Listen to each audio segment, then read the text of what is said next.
Oi, gente, tudo bem com vocês? Eu me chamo Beatriz. E eu me chamo Rafaela. E hoje a gente vai falar sobre a revolta de Vila Rica. Essa revolta ela aconteceu no Brasil durante as primeiras décadas, ali no ano de 1720. Ela acontece por causa que, com a descoberta do ouro ali na região de Minas Gerais, especificamente ali em Ouro Preto, como a gente conhece hoje, que antigamente era conhecida como Vila Rica, né? Começa a acontecer ali com a descoberta do ouro, começa a acontecer uma fiscalização maior da colônia portuguesa sobre aquela região. Então, a colônia ela começa a explorar mais aquela região devido à descoberta do ouro e começa a fiscalizar mais aquela região e cobrar mais impostos dos habitantes que ali estavam, né? Então, ela começa a cobrar mais impostos, ela começa a cobrar um quinto, né, que era 20% do ouro que tinha ali daquela região que era produzido e ela cobrava de todos os habitantes. Eles também criam uma casa de fundição, que era um meio de eles fazerem barras de ouro que ajudava o controle, né, certinho desse quinto que era produzido. E eles começavam a explorar mais os habitantes ali. Então, como eu disse, essa revolta ela acontece ali na região de Ouro Preto, que antigamente era chamada de Vila Rica. Os habitantes eles estavam revoltados ali por causa que eles não tinham domínio mais sobre o ouro deles que era produzido e a colônia ela estava explorando demais aqueles habitantes, né? E aí eles querem justiça e eles não querem mais ter que ficar dificultando o seu processo. Então eles se revoltam contra isso, porque com o surgimento da casa de fundição e a fiscalização contínua da colônia portuguesa, da coroa, né? Os habitantes, os comerciantes, os donos das terras, eles não tinham mais domínio sobre o que era produzido.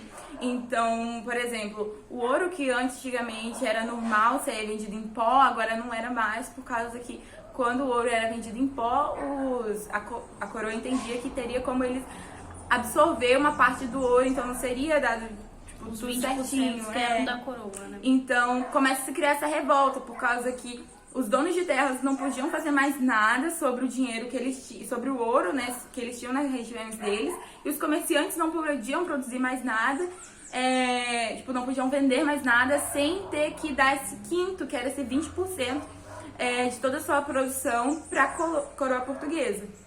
Então aí surgiu essa revolta, né?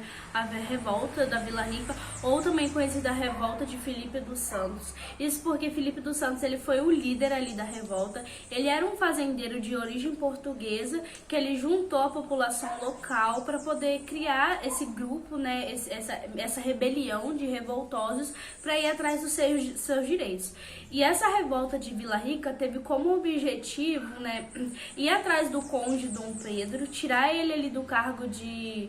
Era governador? Governador. De governador, e também acabar com a exploração que ele tinha, que os funcionários da coroa portuguesa faziam ali com os habitantes locais.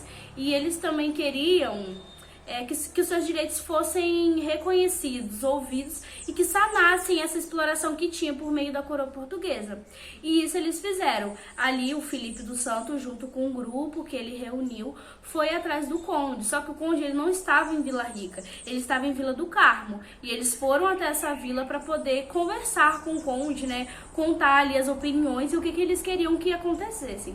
De primeira mão, o conde falou que ia ouvir, né, essas reivindicações que os revoltosos fizeram para ele, só que isso era só uma forma de mascarar o que ele estava fazendo por trás, que ele estava reunindo um exército ali de 1.500 soldados para poder enfrentar esses revoltosos, que na real ele não estava nem aí com o que os revoltosos tinham a dizer, mas sim continuar liderando e conseguindo esse quinto de 20% do ouro que era produzido. E um dos objetivos também ali da revolta da Vila Rica era acabar com a casa de fundição, que a Beatriz já falou qual era a função, né? Transformar o ouro em pó, em barra, para ficar mais fácil ser contabilizado esse 20% que era de direito da coroa portuguesa. E assim se deu, né? O conde ele conseguiu reunir um exército de 1.500 soldados para poder acabar com os revoltosos. Então, em 1720, em 17 de julho, ele conseguiu fazer esqueci o que aconteceu em 1720. A acusação. O conde ele consegue conter ali, né, isso aí. a revolta que estava acontecendo, né? Ele consegue conter a revolta. Então, em 2 dias, a revolta já tinha acabado e eles já tinham aprisionado os líderes da revolta. Então, em 19 e 20 de julho, o Felipe dos Santos ele foi preso e morto. E a forma que ele foi morto foi para servir de aprendizagem para que esses revoltosos eles aceitassem a situação que eles estavam e que não ia mudar nada a respeito do que a coroa portuguesa fazia com eles, né? Então a morte dele, ele foi enforcado, depois ele foi arrastado pela cidade de Vila Rica, isso com todos os habitantes vendo, e depois, por final, o corpo dele foi esquartejado. E antes da sua morte, ele falou uma frase de grande impacto ali para as pessoas que faziam parte dessa rebelião, dessa revolta. Ele falou: jurei morrer pela liberdade e assim cumprir a minha palavra.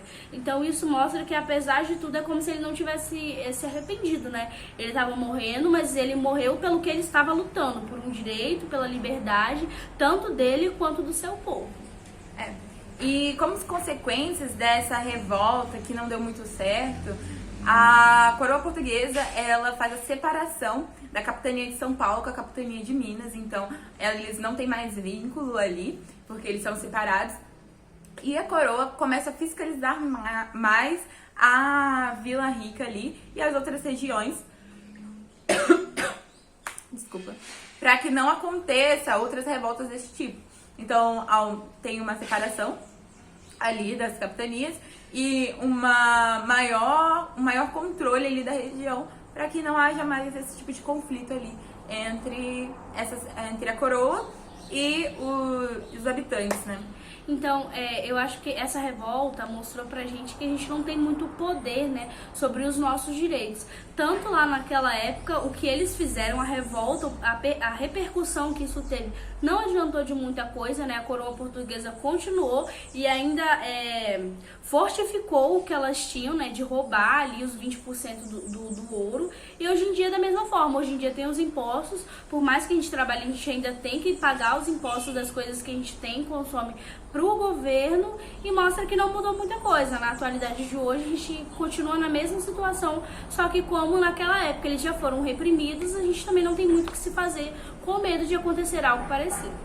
E por isso que quando a gente for fazer eleições e tudo mais, a gente tem que ter uma consciência do que a gente está fazendo, para que não haja essa exploração tão grande de impostos e tudo mais, e para que por meio das eleições a gente consiga votar em alguém, colocar alguém lá na frente que possa representar a gente, não ser um governo tão explorativo, né, tão exploratório, e que dê uma qualidade de vida boa pra gente, né, para que essa história ela não se repita outras vezes, né, e a gente tenha uma qualidade de vida nice. Então é isso, galera. Espero que vocês tenham compreendido qual foi a importância e as características da revolta da Vila Rica.